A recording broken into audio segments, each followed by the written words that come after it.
I've been speaking with a lot of clients lately about what I feel is one of the most important misunderstandings that we have, especially in our culture, of finding love and finding long-term fulfilling romance. It's the difference between infatuation and love, and a client story recently demonstrated it so clearly that I wanted to share it with you. So this client texted me and wanted a discovery call. She was from the subcontinent. She was actually from India, and I don't get as many calls from India, though I'm doing a lot more these days. Now, this particular client was 28 years old, and she had divorced 4 years ago. Now, that might not seem like such a big deal, but in Indian culture, that is a huge deal. And the reason she divorced was because her previous relationship had been too controlling. So she'd literally just been controlled during that relationship, and she said, no, enough is enough, I'm getting out. And like I say, especially in the subcontinent, that takes a huge amount of courage because of the culture there. So she's out of this relationship, and she comes to me 4 years later with a problem. She says, Mark, I cannot get this guy out of my head. And I say, whoa, okay, give me the backstory here. And she says, right, basically I had this controlling relationship 4 years ago. Throughout the time in between, got divorced. Throughout the time in between, I dated a few people, but again, I found they were a bit too controlling and it didn't go too far. Until recently, 4 or 5 months ago, I met this new guy. She met him through family friends, which is very common because arranged marriage is such a big thing in India. And she said he actually didn't live in that country. So they started communicating and things were going fantastically over text and then over the phone. And then he came to meet her for 5 days. So just 5 days they spent together. During that time, she said, I was absolutely on top of the world, Mark. I was feeling amazing. We were talking about future and marriage. That might seem extreme, but that's not unusual in Indian culture where arranged marriage is much more common. So they were talking about their whole future together, planning things out and, getting very excited for this life. She said he seemed to have the values, finally, that I was looking for, the values of freedom, the values of a balanced marriage, and I was just so excited for this to go ahead. So he leaves and goes back to his own country. This was 2-3 months ago now, and the couple continue to communicate. Unfortunately, 2 weeks later, he calls her and out of nowhere breaks it off. As you can imagine, she was devastated. However, this woman was so infatuated. She was showing such addictive tendencies that I really wanted to dive deeper and figure out why had her brain hooked onto this man so much despite spending literally just 5 days with him. So what I wanted to do was to dive in and see what effect he had on her mind. So I asked her, okay, tell me, when you're around this guy, how did you feel? And she said, Mark, I was a 12 out of 10 happy around him. She said, I was a 10 out of 10 excited, and I felt 9 out of 10, life is complete. I said, yeah, right, that's some pretty intense feelings. And she said, yep. So I said, okay, tell me this. When was the last time in your life you felt 12 out of 10 happy?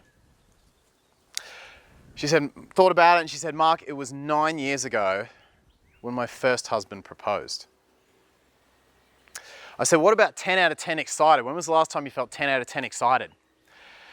And she said, thought about it. Honestly, again, 9 years ago when my husband proposed, first husband.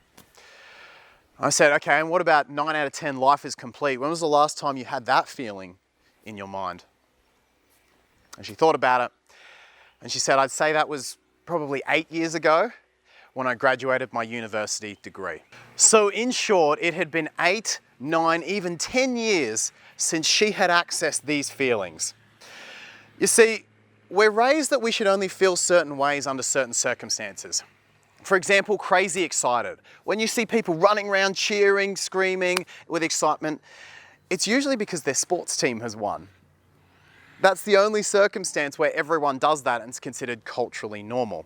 Another example is the way that a lot of women are raised to only feel their happiest and most life is complete and most excited when they've got the guy or they've got the marriage. And I can say, at least anecdotally, from working with Indian clients from the subcontinent, this is particularly common in that culture. Think of it, the best way to think of it is like a room in your mind, like an access area within your brain. Society tells us to put a firewall over that, i.e. don't access that feeling unless under certain circumstances. Now, if your firewall is pretty relaxed, hey, I just got a muffin in the morning, I'm 10 out of 10 excited. Hey, I just got home from work on a Friday, or I just achieved a little goal at work, I'm 10 out of 10 excited. You're unlikely to become obsessed with a man who makes you feel 10 out of 10 excited because you know your own access keys to that room in your mind.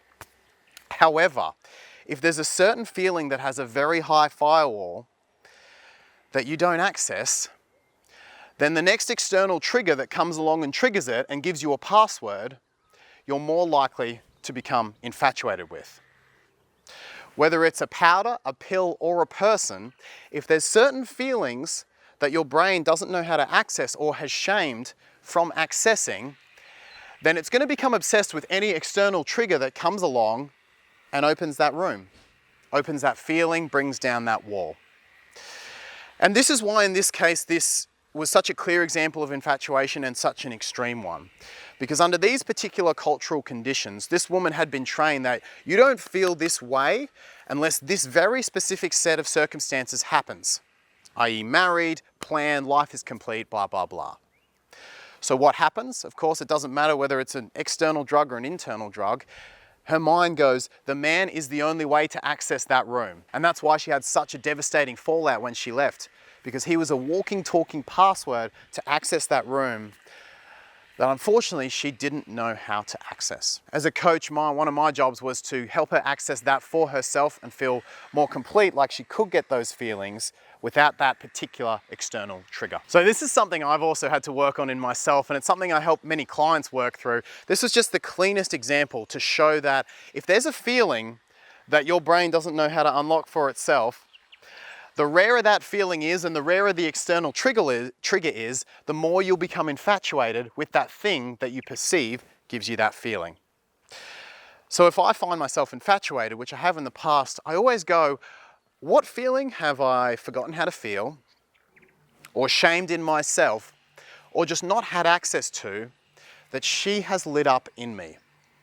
Because that's an area for self-growth. If I can find that feeling and access that for myself, then I can appreciate her for that, be attracted to her for that, even love her for that, but not be infatuated with her for that, and not be addicted to her because of that. The bottom line is that infatuation is not healthy. It makes us think that this person is doing something for us that we cannot do for ourselves. And that's not true. Infatuation is an unhealthy, addictive tendency to an external trigger. And if you're serious about finding love and a fulfilling relationship, then look at what infatuation is highlighting in you that you can own in yourself, and you'll be able to work towards a real fulfilling relationship with that person. Well, that is the video. Thank you for watching. Make sure you hit the big red subscribe button with the little bell if you have not already. Thanks again for watching. Leave your thoughts, comments, questions right down there too, and I will see you in the next video very soon. It's like a dream when we both get together and